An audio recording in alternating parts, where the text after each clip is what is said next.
So, bila PAS buat benda macam ni, adakah you ingat orang itu nak bagi balik kepada undi kepada PAS ni? Tak. So, advantage dia siapa? UMNO lah yang advantage. Maka, PAS mungkin susuk dapat 20-20 lebih saja undi. UMNO dapat 40 kursi.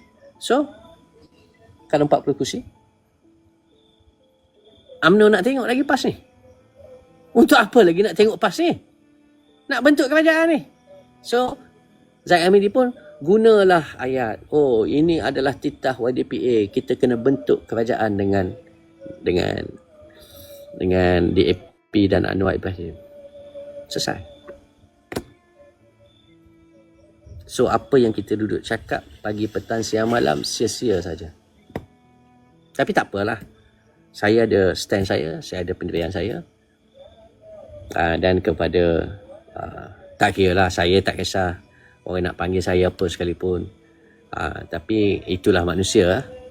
Oh, hentam saya gila-gila. Saya pun dengar lah orang kongsikan kepada saya. Oh, yang dulu pagi, petang, siang, malam dalam live saya ni. Oh, hentam saya. Oh, engkau ingat engkau pandai sangat, engkau itu ke engkau ini. Lepas tu mula tuduh saya macam-macam.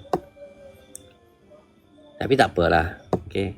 Satu hari nanti, you akan bersetuju dengan apa yang saya katakan. Saya tak pandai, tetapi saya tidak mempunyai apa-apa kepentingan.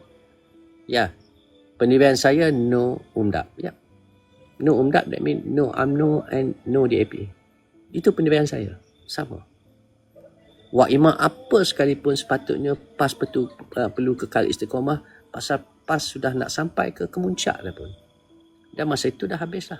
Hari ini orang hilang kepercayaan. Sebab itu saya kata, kadang-kadang ni pemimpin ya, mulianya seseorang pemimpin ini adalah daripada kata-kata dia dan daripada tindak tanduk dia.